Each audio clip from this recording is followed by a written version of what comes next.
उत्तर सिंध में हिन वक़्तु खजिन जे लहण जी मौसम आहे। उत्तर सिंध जा आबादगार खजी जे वण खे धीअरनि वांगुरु पाले वॾो कंदा आहिनि। उन्हनि खजिन जे बाग़नि में हिन वक़्तु सभ खां वॾी अहमियत जिते खजी ते चढ़ंदड़ चाढ़े जी हूंदी आहे, उते ई बाग़ाइन जूं अखियूं आसमान में हूंदियूं आहिनि। किथां को ककर अची हुननि जे साल जी कमाई न विञाए छॾे।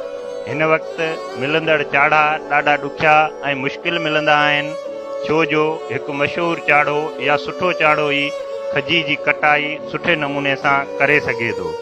हूअं त उत्तर सिंध में थींदड़ खजिन में जा केतिरा ई क़िस्म आहिनि, पर करबलाई, असील, टोटो ऐं ॾूंघण खजियूं उत्तर सिंध जे बाग़नि में मशहूरु खजिन जा क़िस्म आहिनि। जॾहिं खजिन में ॿूर झलण जी मौसम ईंदी आहे, खजी जी सफ़ाई करे हुनखे नर ॾिनो वेंदो आहे ऐं जून जे महीने में खजी जे फसल लहण जी तयारी कई वेंदी आहे।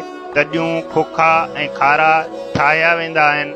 तॾहिं केतिरा ई मज़दूर सिंध जे मुख़्तलिफ़ इलाइक़नि खां सवाइ बलूचिस्तान ऐं पंजाब मां बि हिन इलाइक़े में अची रहण शुरू कंदा आहिनि, छो जो सभ खां वॾी मज़दूरी हिन वक़्तु उत्तर सिंध में खजिन जा बाग़ आहिनि। जुलाई जे महीने में जीअं खजी जे वण में ॾंग पचणु शुरू थींदो आहे, हिकु या ॿ खोखा जॾहिं खजी जो हिकु वणु ॾींदो आहे त उन जी कटाई शुरू कई वेंदी आहे। पर किन किन हंधनि ते ॾंग ॾियण खां अॻु में ई खजी जी बाग़ाई कटाई करणु शुरू कंदा आहिनि ऐं उन कटाई खां पोइ 3 क़िस्मनि जूं खजियूं ठहींदियूं आहिनि।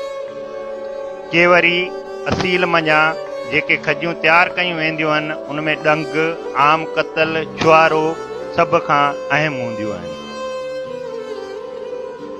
इन्हनि 3 क़िस्मनि में तब्दील थींदड़ खजी केतिरनि ई मरहलनि मां गुज़रे थी।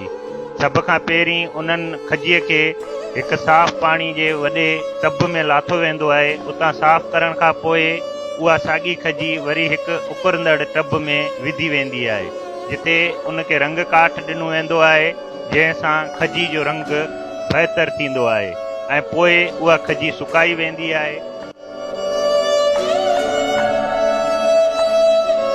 इन करे हर बाग़ाई जी कोशिश हूंदी आहे त जेतिरो जल्दी थी सघे ओतिरो खजी पिड़ ताईं पहुची वञे ऐं पिड़ ते पहुचण खां पोइ बि खजी जे सुकण जो हिकिड़ो मरहलो आहे, जंहिंमें 6 खां 7 ॾींहं खजी खे सुकण में लॻी वेंदा आहिनि। इन्हनि सभिनी मरहलनि मां गुज़रण खां पोइ खजी मंडी में पहुचण खां पोइ वापारियुनि जे रहम करम ते हूंदी आहे।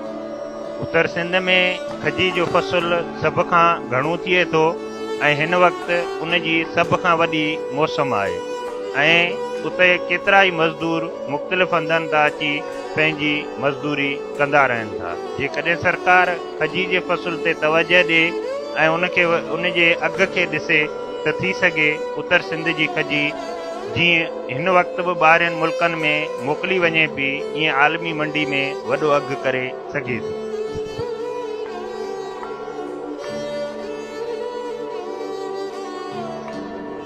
पर हिन मौसम में जॾहिं खजी सुकाई वेंदी आहे त इहो ख़्यालु रखियो वेंदो आहे त किथे बरसाति न अची वञे। बरसाति जी हिकिड़ी छंड बि हिन सॼे साल जे फसल खे ख़राबु करे सघे थी।